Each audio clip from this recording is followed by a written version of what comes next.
Bismillahirrahmanirrahim. Assalamualaikum warahmatullahi wabarakatuh. Sahabat rahimakumullah, selain ujub dan ria, masih banyak lagi sifat-sifat yang dapat merusakkan amal. Tetapi yang dua ini merupakan dasar atau sebab utama rusaknya amal. Percuma kita beribadah siang, malam, pagi, sore, tetapi akan rusak sehingga kita akan menjadi orang-orang yang rugi. Karena itu sahabatku rahimakumullah, sebagian alim mengatakan bahwa manusia wajib memelihara amalnya dari 10 perkara. Yang pertama, munafik. Jangan sampai kita menjadi orang-orang yang tergolong dari amalan-amalan yang tidak diterima gara-gara bersifat munafik. Kalau dipercaya, dia mengingkari. Kalau berkata, bohong. Itulah bagian-bagian dari sifat-sifat munafik. Bahkan kalau berselisih, saudaraku jamaah rahimakumullah, sahabat yang berbahagia, kalau berselisih dia akan berlaku curang. Kalau berkata dia bohong. Inilah bagian-bagian dari sifat munafik yang akan merusak amal. Bahkan innal munafiqina fi tarkil asfal. Sesungguhnya orang-orang munafik itu tempatnya di bawah dasar neraka yang sangat tajam. Sahabatku rahimakumullah, yang kedua setelah munafik adalah ria. Hindari sifat ria. Yang ia cari adalah popularitas. Yang ia cari adalah bagaimana dilihat oleh orang. Bagaimana ia terkenal. Niatnya itu ingin dipuji, bukan karena Allah. Itu sifat yang harus kita hindari. Yang ketiga sahabatku rahimakumullah, dia ikhlas tapi ada masih mengandung ria. Maka yang seperti ini juga ada virus-virus yang harus dibuang. Yang keempat, mengungkit-ungkit. Dia beramal begitu luar biasa, tapi sering mengungkit-ungkit pemberian yang pernah ia lakukan, yang ia pernah berikan. Maka semua akan menjadi hancur.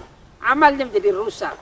Itu gara-gara suka mengungkit-ungkit pemberian yang pernah diberikan. Al-Mannan namanya. Kemudian sahabatku rahimakumullah, yang kelima amalan yang akan merusak dari amal saleh adalah mengganggu orang lain. Biarlah kebahagiaan yang ia dapati dinikmati dengan ikhlas. Jangan suka mengganggu orang lain. Karena sekali saja kita mengganggu kenikmatan orang lain, kebahagiaan orang lain, itu adalah bagian dari rusaknya amal. Rusaknya amal. Kemudian yang keenam sahabatku rahimakumullah, berbuat sesuatu yang akan disesali. Jangan sampai kita melakukan perbuatan yang justru akan menjadi sesal kemudian. Penyesalan demi penyesalan akan menjadikan hati kita semakin rusak. Maka amalan-amalan yang harus kita lakukan adalah dipikir sedemikian rupa. Kemudian yang ketujuh sahabatku rahimakumullah, memelihara diri dari sifat ujub. Ujub menganggap diri paling hebat, paling benar. Al-ijabul mar'i bi nafsihi. Maka amalan-amalan dari sifat yang seperti ini harus kita kuatkan. Kemudian manusia wajib memelihara amalnya dari 10 perkara. Yang ketujuh setelah memelihara diri dari sifat ujub adalah menjaga diri jangan sampai menyesali suatu perbuatan. Katan bukunya. Sahabatku rahimakumullah, yang ke-9 jangan lalai. Jangan lalai. Dan yang ke-10 jangan takut mendapat celaan.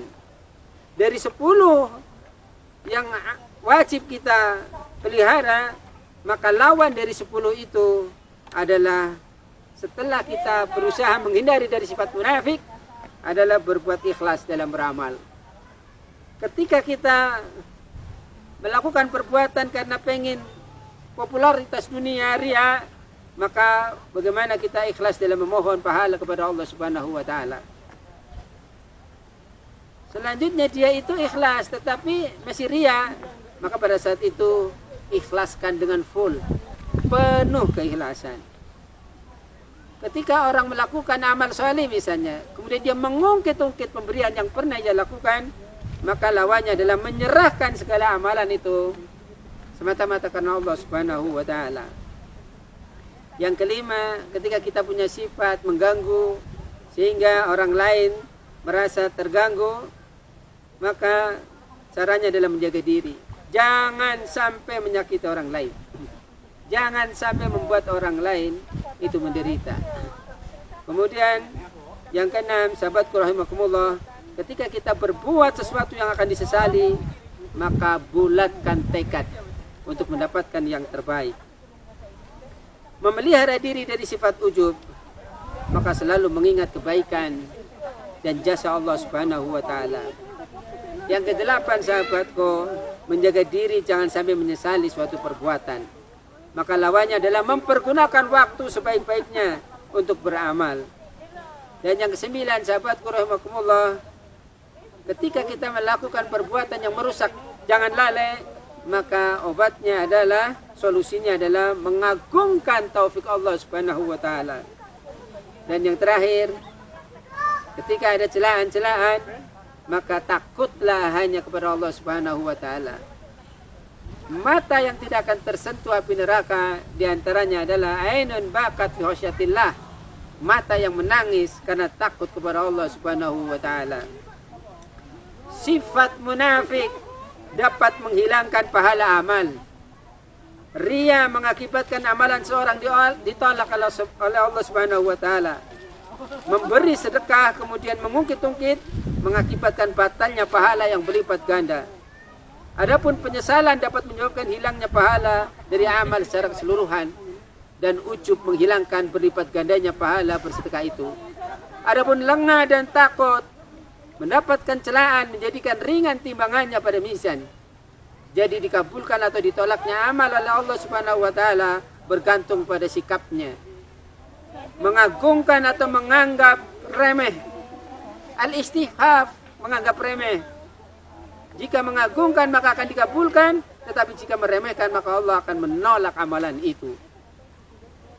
Ihbat. Sahabatku rahimakumullah, ihbat yaitu menghilangkan manfaat-manfaat amal. Sehingga ihbat kadang-kadang menghilangkan pahala atau menghilangkan berlipat gandanya pahala. Pahala merupakan kemanfaatan yang dapat dimengerti oleh akal, mata, korina-korina dan keadaannya. Adapun selebihnya dari semua itu adalah melipat gandakan. Sahabatku rahimakumullah, dan yang lebih berat lagi ialah nilai berat, yakni adanya korina-korina awal. Misalnya memberi sedekah kepada orang baik, timbangannya akan lebih berat dibandingkan memberi sedekah kepada orang jahat. Lebih-lebih bersedekah kepada Rasul, maka timbangannya akan lebih berat lagi. Mencaci maki orang itu dosanya besar. Apalagi mencaci maki Rasulullah Shallallahu Alaihi Wasallam, dosanya lebih besar lagi. Dan ini adalah perbuatan-perbuatan orang yang tidak mau bertanggung jawab ketika dia diberi kenikmatan demi kenikmatan dari Allah Subhanahu wa taala. Sahabatku rahimakumullah, setiap amal tentu ada rozanahnya atau nilai beratnya. Semoga kita dapat memahami makna-makna yang terkandung dalam masalah ini. Semoga Allah melimpahkan taufiknya kepada kita. Teruslah berjuang sahabatku. Mudah-mudahan Allah selalu memberikan kita hidayah, memberikan kita taufik. Ya Allah, janganlah Engkau belokkan hati kami sesudah Engkau beri petunjuk. Rabbana la tuzigh qulubana ba'da idh hadaitana wa hab lana min ladunka rahmah innaka antal wahhab. Subhanaka Allahumma wa bihamdika asyhadu an la ilaha illa anta astaghfiruka wa atubu ilaik. Assalamualaikum warahmatullahi wabarakatuh.